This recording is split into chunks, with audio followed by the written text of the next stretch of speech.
to start doing it.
One. 14. 7. 2, please.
So,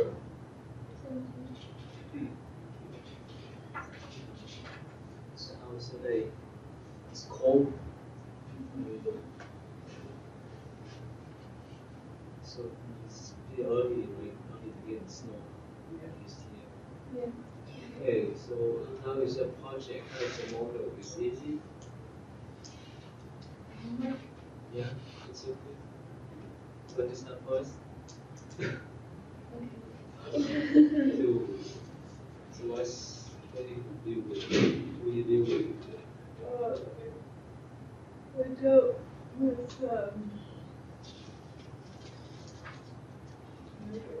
I guess because I was reading a lot of their files about people who had committed or had murdered someone, and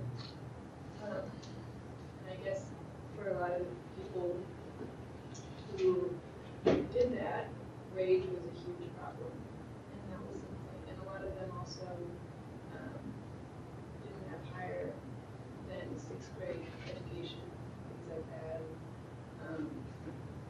I read that I think 60% of people in prison were affected by alcohol in utero, and that causes so many problems, and I was reading the statistics on that. And so a lot of these people who end up murdering someone, they don't, I guess they don't really understand their own emotions, and they don't really see what happens from point A to point B once they experience the rage and then act upon it. So I guess I would do what I read, what I learned from other psychologists who have worked with people who have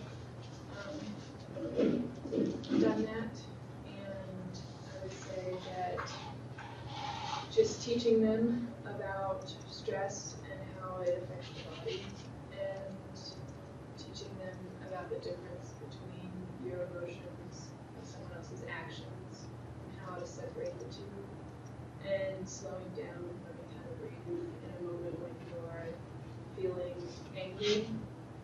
And also, I think it's really important for psychologists to keep in mind where a person is, especially where a person is if they've gotten to prison, their backstory, what they went through as a child. So I looked at this one PowerPoint called Prison Health Best Practices, and I learned about the 60% of people who are in prison and who were affected by alcohol in utero, and all the different things to keep in mind as a psychologist. So a study of 18-year-old youth with FASD, which is, I can't remember what the acronym stands for, but these are people who, like I said, been affected by alcohol in utero.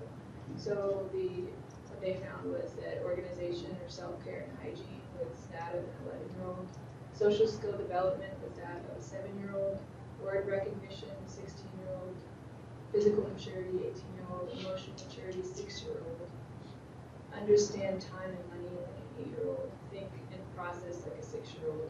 So emotional maturity and think and process both 6 years old, and social skill development 7. Sound verbally 20.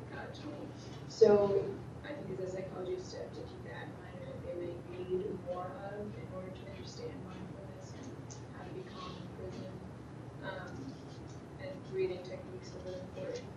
There was one thing I read about a woman who had murdered someone at a time when she was enraged, and whenever she started to feel rage while she was in prison, she would focus on her breathing, remember that whatever she was feeling didn't have to do with the other person who was maybe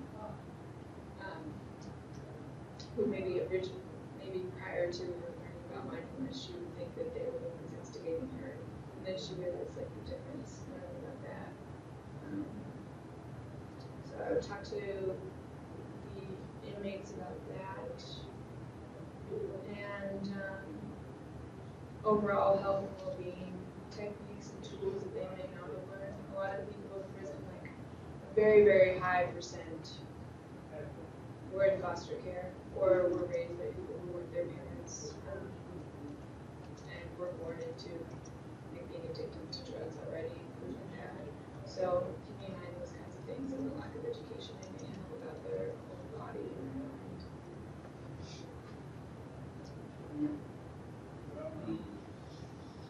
Have you been visiting prisons in your life? What? Have you been visiting any prison around here? I'm going to visit the one that my boyfriend works at, the state prison. Oh, okay. I'm going to visit because he wants me to see what it's like inside there, so I can understand his work a little bit better and meet some of the caseworkers there. Since I'm going to be a psychology major, I could be a caseworker there in about a year when I graduate. But I thought it was really interesting what you said about most of them having like emotional skills and things, like 6-year-olds and children, because he tells me that all the time. He said a lot of them just Because I feel like I'm babysitting sometimes because a lot of them just don't understand it on like an adult level. He said, I don't know if it's because they've been in here so long or what, but he said the best punishment that works for them too, because he's a corrections officer, he has to punish them a lot, and you know, he said the best punishment that works on them is things that work on children. Like if he gives them literally like a timeout chair, because they have open blocks there, they don't stay in cells, but if he literally puts a timeout chair in the corner, makes them sit in that chair, and it embarrasses them, it does way better than if he, you know, tells them that they're going to get their time cuts taken away and things like that. Like the adult consequences don't scare hardly any of them, but like embarrassing them in front of their friends or like taking away their playtime when they play basketball and stuff works so much better. And I feel like that might have something to do with it. If they're like thinking on, some of them are thinking on that level, you know, punishing them on that level works, but. Especially because such a high number of inmates do have cognitive problems, and if they do have a history of drugs and alcohol, which such a high percentage of them do, then they probably experienced arrested development, where if they're addicted to drugs at a certain age, they haven't developed past that age where they started being addicted to a drug. Right. My brother was in Kentucky prison for over a year and a half for drug trafficking, and he talked to me a lot about his experience. And when he actually got into, once he was actually put into prison, he had actually had a sponsor and had improved his life so much, and he was clean. But it's just like the judicial system is so messed up that it took so long to actually get him into prison. Like his court date was rescheduled like six different times in like different months, and finally he was put into prison. Luckily, when he wasn't still dealing with withdrawals, but he talked about how a lot of the and this also has to do with a project that I did about improving the prison system in the United States, and I learned a lot about the training that goes on for a lot of prison guards, the lack of training, and just because of the amount of funds that we have to train people and to hire more psychologists and people to come in and teach the prison guards about what's going on with these people mentally and how to reduce recidivism rates and things like that. It's just not a priority for a lot of people, but at this time, it seems like our prison system has become like the new, what do they call it? Have you heard about this? Like they're calling the prison system now what used to be like the nut house. You know? Oh, yeah. The asylum. They're calling the prison system the asylum now. It's like a place where they just put people who can afford to get a psychiatrist or a therapist or the proper medication, because a lot of these people are dealing with mental illness. But I talked to my brother about it. He said that like a lot of the prison guards got off on punishing them. Like they would antagonize a lot of the prisoners. And if you've ever seen Orange is the New Black, it's not good. I mean, it's like my brother didn't have experiences like that, but it's like when you hear about prison guards mistreating prisoners, it does happen quite a bit. Yeah, I forgot. The bigger prisons, especially like Pendleton in our state, is really bad there. He visited there. Luckily, the one that he works at in Tell City is based on rehabilitation. Like they're allowed to get time cuts for working and doing programs. So a lot of the things they do there is based on like getting them out of prison and like helping them. So they don't have as much of that there. But he went to Pendleton and visited, and it scared him because he said that they had a whole ward of people that were considered to have mental illness. And he said there was a man there just beating his head on the glass, and he was just bleeding everywhere, and the prison guards just stood there and looked at him because they're like, well, he does it every day. Yeah. How can they do anything about it? And they're like, no, he just does that all the time. Just leave him alone. You live in Indiana? Yeah, I live in Indiana, yeah. There was a Kentucky prison that I did some research on for the paper I was telling you about, and I can't remember exactly where it is, but there's a high population of people who are considered to have mental illnesses, really disgusting. Like there was a photographer came in, and a photographer journalist came in and did a story on it, and took pictures of people, and it was like they just looked like caged animals, and it was really, really disgusting to see. The good news is that in a lot of places around the world, I did a lot of research on places that are investing in improving prison systems. And they're, like, I assume that it was just in a lot of like Scandinavian countries, because I always hear about them focusing more on creating an environment that's more like rehabilitation. But there are places all around the world, like Latin America, Korea. Anyway, but what they did was they trained the prison guards to be like their family, even like murderers, rapists. Like these people, the prison guards will sit with them at lunch and talk to them about their day and become friends. And like they're allowed to leave the prison and like get dinner at the prison guards' homes. And they do have cameras, but like they hide them with like a lot of greenery and stuff, and they make it look like a really nice environment. So when they go out into the real world after they get out, they've gotten used to living in a nice environment where they have learned social skills and learn to feel love, because a lot of them, you know, if they were raped, if they maybe raped somebody, like they were probably raped when they were younger, or they were abused, or they, you know, it's just. And a lot of them don't know how to live when they get out of prison, because they don't know what to do without somebody telling them what to wear, and when they can walk down to the chow hall and like where to sleep, and what they can and can't eat, what they can and can't have and say. A lot of them don't really know how to live the regular life. Working by your professor company, he worked in. He works at Branchville in Tell City. Oh, I see. It's a state prison. It's a work prison where they work in like sawmills and different things during the day to get time cuts. And it's an open block. They have cells in their segregated housing unit where like if they get in trouble for like attacking another one or whatever, they have to be put in a cell there. But the rest of it is like dormitories, and it's open block.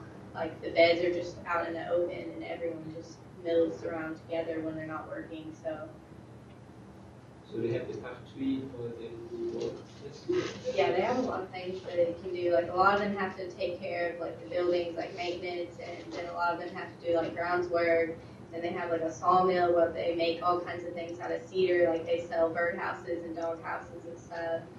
So I mean, it's a max level prison, but they don't have as much of the like abuse and the attacks and things there on the guards or each other, because it's rehab based. Like they're supposed to go to programs, like they're encouraged to go to like church and like guest speakers and things like that, and they like get rewarded for good behavior. So I mean, it's a lot better than most of the state prisons. Okay. Yeah. So this one is how we talk about mental illness in jail. Can you imagine get a cell, right? You stay in one room for a week, for a month. It's going to be crazy, right? When someone is normal, it's for human. We can find in a space, a small space, for certain periods of time, right? So we have some kind of freedom.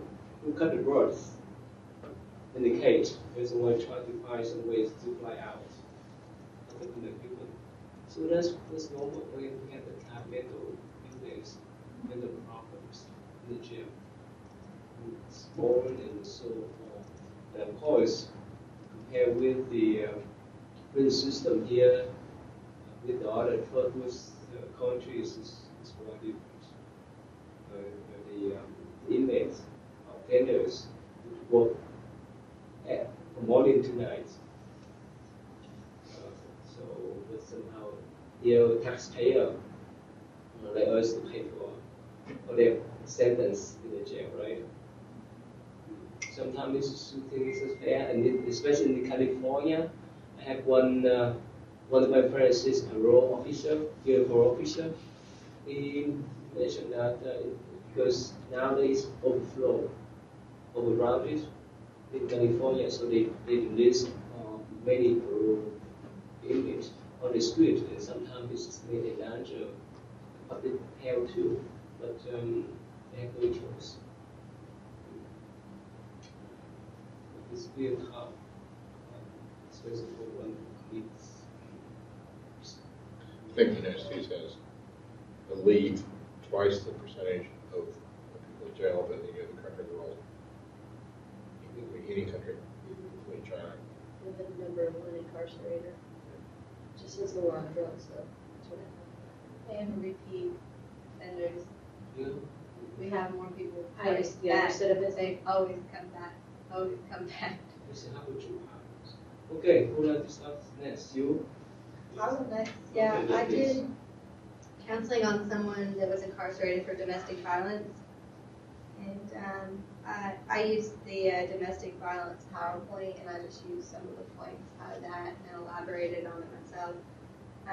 First, I had a quote that I liked. It says, "Batter intervention is a public safety program. It's not treatment, and you must keep the focus on victim safety. Otherwise, the criminal justice system is only offering the batter a safe haven to escape the consequences of his offense." Because they're coming out with a lot of programs where instead of incarcerating someone, that they put them in this batter intervention, but it's becoming like it doesn't work as well, but it doesn't work any better either, so we're just trying to figure out something else to do. But I like that quote because it would be important in reminding me that if I were to treat someone that has committed domestic violence, that they need help and guidance, but they don't need a place to hide from their mistakes to make it feel okay. The victim needs to be addressed to the offender as well to remind why we are seeking to get them help in the first place. Another important point to make on the subject is to stop the cycle of victim blaming. The power balance between the offender and the victim needs to be addressed. Why does he or she feel they need to overpower the other person? Why do they feel they need to do it physically and with harsh words? And why do they feel that the victim deserved that behavior brought it upon themselves? Because many times offenders say that the victim provoked them, which can be true, but whether they did it intentionally or not, that's not the way to solve it, is with violence. Because sometimes they can intentionally provoke them. Yes, sometimes victims will, yell back, and sometimes will even say stuff like, well, why don't you just hit me then, and things like that. And then other times, it's just the victim's behavior. Like sometimes just crying or like trying to hide or like run away can provoke the person even more. So whether it's intentional or not, they need to be aware of what triggers them and why it triggers them so that we can stop it. And sometimes the offenders don't really know what constitutes abuse, because just like Rebecca was talking about, people that have been incarcerated for certain crimes, sometimes those same crimes were enacted on them that in their mind makes it okay or normal to them. So, like if their mother or father was abusive to them, then that's what they grew up seeing, so then they enact that as well, because in their mind, that's how family works to them. And so sometimes that's never been addressed to them. They're sitting in jail or in prison for something that they thought was normal, and no one's taken the time to sit down and talk to them and say, this is considered abuse. To say these things or do these things is harmful and abusive, and it's not the proper way to handle something. And so treatments that I thought might work for this, CBT would be effective because it changes negative or inappropriate pathways of thoughts.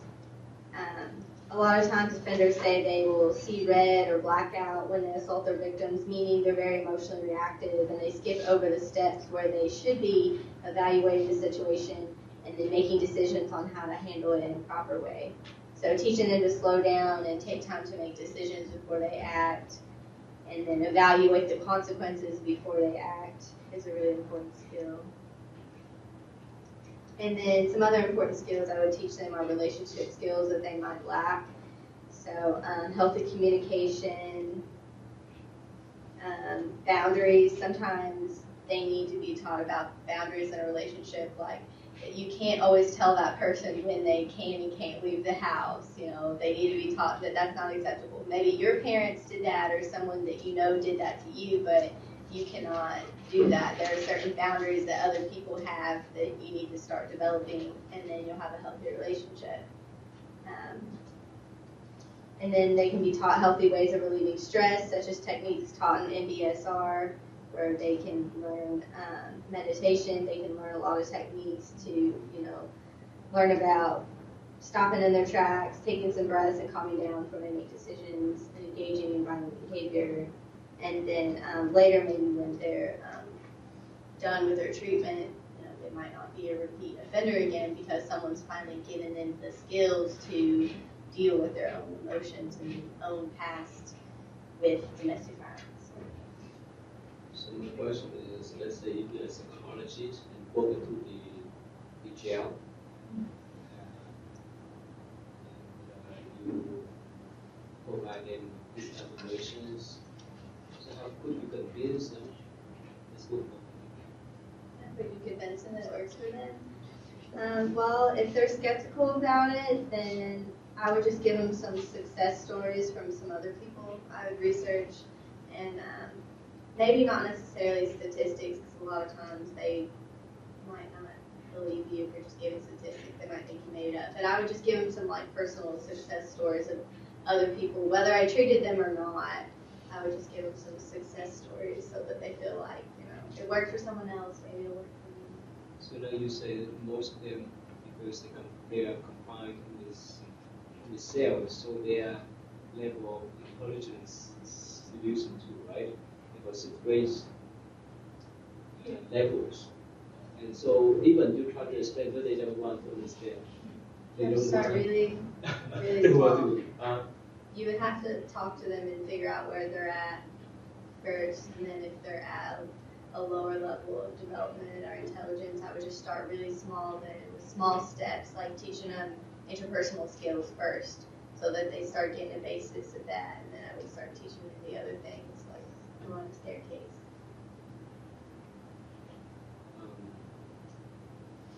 I went to traditional prison in Louisville. This I forgot the name, but that's a place where they serve their terms already, so they just come there to stay a few months. Like a halfway house? Like a halfway house? Like a halfway house, yeah, that's right. So they learn the skill, any skill, any skill to adapt it to the new life. Is it in downtown Louisville? Yeah. Is it on 2nd Street? Yeah, is it right? This. Yeah, my brother was there for a while. This really? Oh, yeah. Okay. Some of them they may go out to work, but they have to be back by 6 o'clock. If they violate the rule, they go back to the prison. It's scary. Yeah. So it's very interesting to have that kind of forum. And one of the professor from Spartan University, she working with the disableds in the Beacon House. yeah.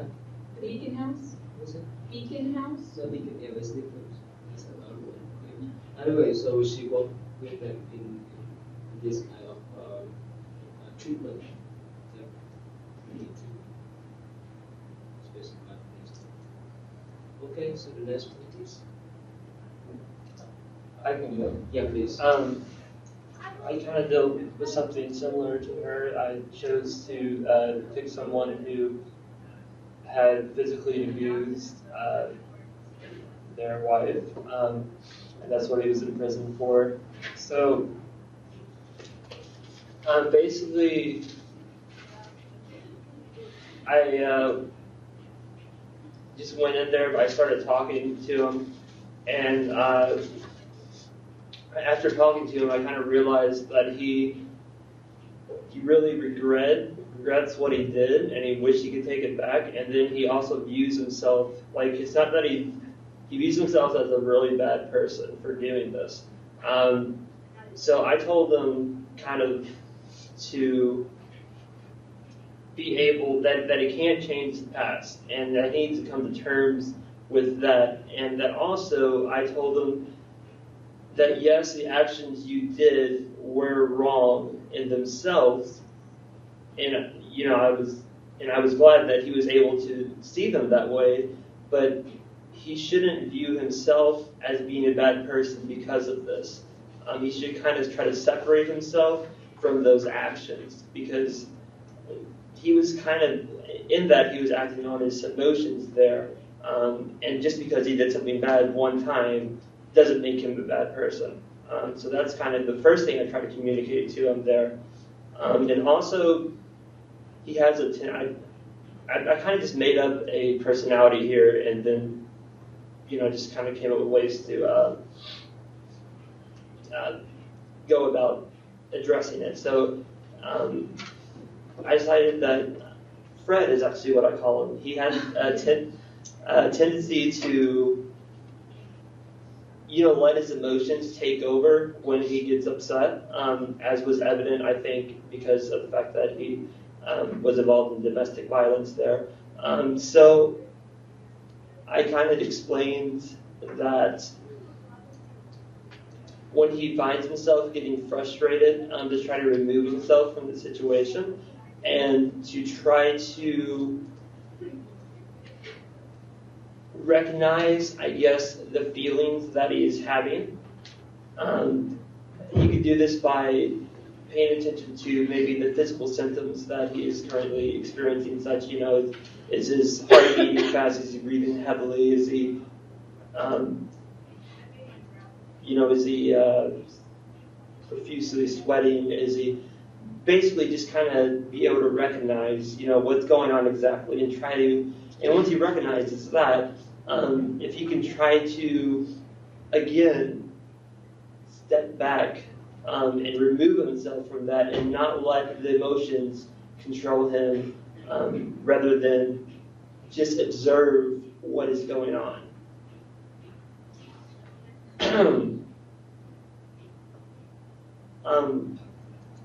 I guess other than that, I also encouraged him to practice mindfulness on a daily basis, because that can help relieve stress. However, he didn't think he was really that stressed. So I asked him to kind of take a minute and observe again how he felt. And he did admit that he did feel a little uptight, but he didn't know why. And I explained to him that was very common. Even in myself, I experienced that if I don't take the time to, I guess, kind of just, what's the word I'm looking for? If I don't take the time, if I just go about life just like going really fast without taking the time out, I don't realize really how stressed out I can become. So this is kind of, I guess, what I was going for with that. A lot of times we don't know how stressed out we really are. And first, I guess, I want him to recognize that he is indeed stressed out, and then maybe he would be more likely to be able to commit to practicing mindfulness now that he realizes how stressed out he really is. So those are the techniques that I employed. So when you talk about helping him to separate himself from the previous action, right? Mm-hmm. So remember what type of approaches that we learned from the mindfulness-based therapy approaches, like MBSR, MBCD, DBT, or ACD. Which one is that? I forget, honestly. I get it mixed up. I don't know which exact one that is. Yeah, I don't know. I just know the basic mindfulness concepts. And I couldn't recall and tell you which exactly precise what's the word, precise, whether it be MBSR, ACT, DBT, what have you. I don't know where exactly that would be classified as. So it's better if you can deploy the model like you say about DBT, right? The wise mind. I said DBT, the wise mind. CBT right? and MBSR was where I was using that. Okay. Remember we talked about self-context and self-context, remember that? This ACD. Yeah. You separate yourself from even your mind, even your thought, remember that? You observe this. Yeah, that's, I guess, what I was going for. I just didn't classify it that way. So that's more. Okay. Before it's easy for you to report that. Yeah, that more. Maybe one day when we finish early, we can do a really quick little refresher for everybody Oh, of the different okay. ones. Maybe one day when we finish early or something, we should do that just so we can remember them. Because I have to look them up all the time too. Oh, I sure. remember these two for this assignment, but sometimes I have to look them up. So the MBSR is for stress, right? Basically for stress, anxiety, right? Yeah. The MBCT is for depression, suicides, right? The DBT is for, remember, for borderline. Oh, Yes. Yeah. And the ACT is sometimes it's more broad. And that's just more broad approach. That's more broad approach. As it's just core principle, remember? Value, present,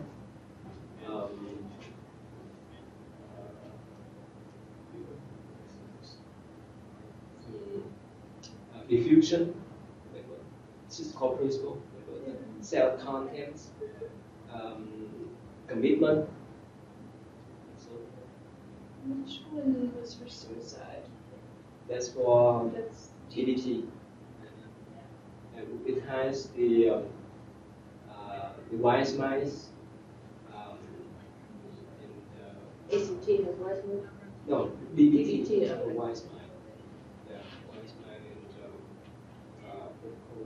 and emotion regulation. Remember that for DBT? Okay, anyway, let's see if we remember that. Yeah. Yeah, please. Yeah, mine's fairly short because it's based on like drug addictions. Because for drugs, we just kind of put people in jail. We don't introduce them to any like rehabilitation or anything, which is absolutely wrong. But we have to have something for it since we do it. So I just said that they could use meditation to like refocus their attention away from their cravings, and they might be dealing with guilt, and that's why they return to their habits. I don't know that that really makes sense, but they just, or it's just too stressful to stop and try to move forward. So, focus on the present instead of the past. And, let's see, or doing activities to pull the mind to other places, more, learning new skills, things like that. And then I said that they could use MBSR to reduce their fear and anxiety because, using drugs can raise your fear and anxiety. So, using that type of meditation, like say they enter into a program, an 6 to 8 week program with other people, kind of making it a support group, but also learning mindfulness skills. And then, or just reducing the fear and anxiety without them using drugs, like to kind of prevent relapse, if that makes sense. I don't really have a lot right now to it, but it's a start. And when the thing is a problem, accept this. If you don't accept that they are confined in that cell, that make them more crazy, right? Because they don't accept the situation, and that's why ACT is good for them to recognize us. Okay, so next one. I actually haven't done it yet. Oh, really? I had to go out of town this weekend. I wasn't expecting to, so I haven't looked at it yet. You ready? Sure. please. What's your, who is your client? I chose somebody who uses cannabis or marijuana as a medical, no, not abuse, as a medical, for medical purposes, right? And they're in the state of Indiana, which has potentially high crime punishments for that, whether it's medical or not, because it's not legal here in medical like it is in other states. So it's a person who's not a criminal normally, but they're making a choice to do something that's technically illegal, even though they don't feel as a morally convicted that it should be a crime. So you have a person who has a conflicted opinion about whether what they're doing should be illegal or not. Like they feel they have the right to do that, and the government shouldn't tell them that they can't use a plant as medicine if they so choose to do it. So they've gotten caught with the substance, and then they've been arrested. So now it is a crime, and they've been convicted, and they're going to jail. So I thought, well, how would you counsel someone who's probably very angry and very upset and probably has a high level of stress about going to prison because they're normally a law-abiding citizen and they don't go around committing crimes. They're just going to work and they go home because maybe they have chronic pain or insomnia or something that this plant helps them to deal with. So I thought, well, the first thing they have to do is to accept the fact that they broke the law, regardless of whether they agree with the law or not. The fact is a fact. You can't, just because you disagree with the law, doesn't mean you didn't break it. I mean, you're in a state where it's illegal, so now this is the deal, you know. So the first thing for helping them reduce their anger and their stress, which is be to, okay, accept. This was my choice. I knew that it was illegal. I broke the law, so now this is the consequence I have to pay. Whether I still disagree with the law or not, this is where I'm at. So I think helping them accept where they are in the present moment, whether they like it or not, accepting it and trying to move on every day from that while they're in their sentence would be helpful to them to reduce their stress on a day-to-day basis. And also, I chose MBSR because it reduces stress and because I thought, well, if I was a psychologist who was working with people in misdemeanor prison, I would probably try to set up like an MBSR program, group therapy in the jail that I worked at, if I was allowed to do that. Because then I can help people who are in similar situations in group sessions and try to bring this person into my session and help them to where they're day-to-day working on this, because they might have a lot of time to meditate being in jail. So it might help them to deal with being there and accept that they're there, and also to deal with, you know, if it's chronic pain or if it's insomnia, maybe the meditation and being in the present moment and not worrying about it. Maybe it will help them deal with their pain and or their stress levels or their lack of whatever their issue is. Because when they get released from jail, they'll be on probation and they'll be drug tested, and if they fail, they'll be right back in jail.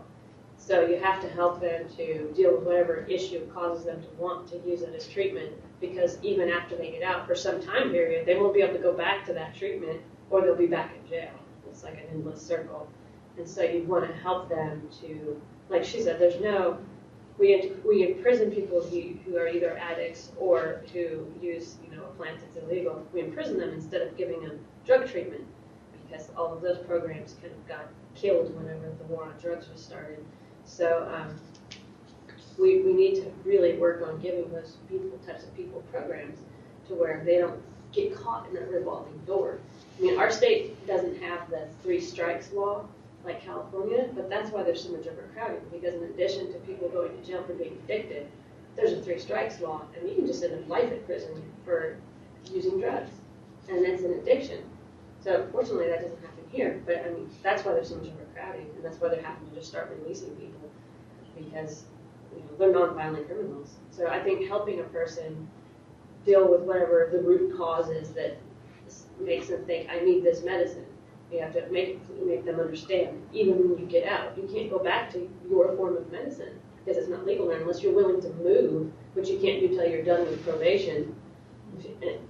You've got to get through your probationary period, and then if you want to move to a state where it's legal for you to use this medicine, like Ohio or many other states, then that's your choice. But you can't live in a state like Indiana and use that as medicine unless you do not get caught. So I think that would be the key to helping them not end up back in jail a bunch and helping them just deal with the day-to-day. Because somebody who's done a misdemeanor, first-time offense, they have to go to jail and they've never done any other crime. I think that would be a lot of pressure, and they really need daily therapy, at least on their own time, to be able to deal with it and not become a criminal. Because I think sometimes these people go into jail not criminals, and the things they have to face, because jail and prison can be violent. You know, there's a lot of opportunity to commit more crimes in jail. And there's so much drugs in there. So much drugs. There's so much there. A lot of them will even admit to the officers that they get more drugs when they're in prison than out. Mm-hmm. I mean, they're just flowing in there. So, I mean, if you're an addict and then you get put in prison, it's not going to stop you from getting drugs. It's the worst If place you want them, you you're can going to go. get them. Yeah, it's the worst place an addict can go because there's And so that's why much they join drugs. gangs. There's like 4 different gangs in that prison, and that's why that people join gangs, because they get free drugs for it. So the addicts aren't getting help when they're going to prison. They're getting in gangs, and they're getting in more trouble, and they're getting free drugs. And the thing is, you can't just go to jail and just be all by yourself. You pretty much have to join a group because you need protection because of all the violence. And you get in a situation where you just, even if you're not a drug addict, when you go to jail, you might become one while you're in there. With it. Because you can't protect yourself unless you're with a certain group, and you can't be with that certain group unless you meet certain criteria, Do drugs with which them. is do drugs and commit crimes to help them smuggle drugs or do whatever it is they have to do. So somebody who's a first-time offender, I feel like that's a really bad place for them to be, especially if it's a drug issue. I mean, people need therapy for drug issues, not prison. And until our country can figure that out, we're going to have a lot of this problem will just keep going. It's horrible. Yeah, even like on the level of like iOS, living on campus, the judge in Floyd County has like told our police officers and has told our housing and like everyone, it's like part of our job now to tell them that if they are caught with marijuana while they're a student here, it will not be removed from their record ever. Like, it's kind of like you have that on your record forever. And used to it would be like removed after a certain amount of years, but they've like changed things, and they are, in my opinion, overly harsh. I mean, especially like even one time caught with this, I don't think people should just smoke for the heck of it. But, and yes, it is illegal, but at some point they're college students. They're going to do things, and they're going to get in with wrong people. Even if you're not smoking and you're with someone, you're still just as guilty now. And it's not going to work. You can go to a class and get it removed if it's like a They are like, they don't like do that. no, No, Indiana's really strict. like, So you say even if you want to smoke, yeah, like you're going to be in just as much trouble. Like we've had to search. I haven't. It's usually the police stuff, but like they search rooms and they question all the roommates. Even if there's only one person smoking, they go through all your rooms. They question you, and you better hope that your roommate doesn't have any drugs in there, because you're going to be almost as guilty as they are. How do they have the right to search a room? Like probable cause. Like if they see, smell, see, smell, hear of it, like I mean, And if you share a room with your right, roommate, you don't have your own room. right, which makes it difficult, and I Still can't prove that you know that your roommate knew. right, and But, like yeah. through the questioning, there's a lot of questioning, and I mean, a lot of the times the roommates, they understand, or the police understand that the roommates had no clue, or aren't involved at all. Like maybe they knew about it, but they were always told, we do that off campus. It's not here in your room. Like, I'm responsible. I don't do it here type thing. And then they end up being caught with it, and the roommate's like, I honestly had no clue. Like, and like through questioning, they can figure out that the roommates were not involved, but it takes a long time, and it takes a lot of those roommates' time and like effort that they shouldn't have to put into it because they're not doing it. It's not an effective way to stop it. I lived on campus, and I didn't stop. we Stop at finish, 11:55. Yeah, 12:15, is that right? No, not 11:55. Oh, 11:55? Oh, Yeah. shorter? Sorry, I should have said something. I didn't look at the clock. Well, I don't know why. So you have the exam. Yeah, we have an exam. Can you give me a couple of minutes to wrap up? Okay, thank you. Sorry, I called it to 11, sorry, to 12:15. So they shorten the times, right? Yeah. Okay, sorry. Okay, the next one. Let's see.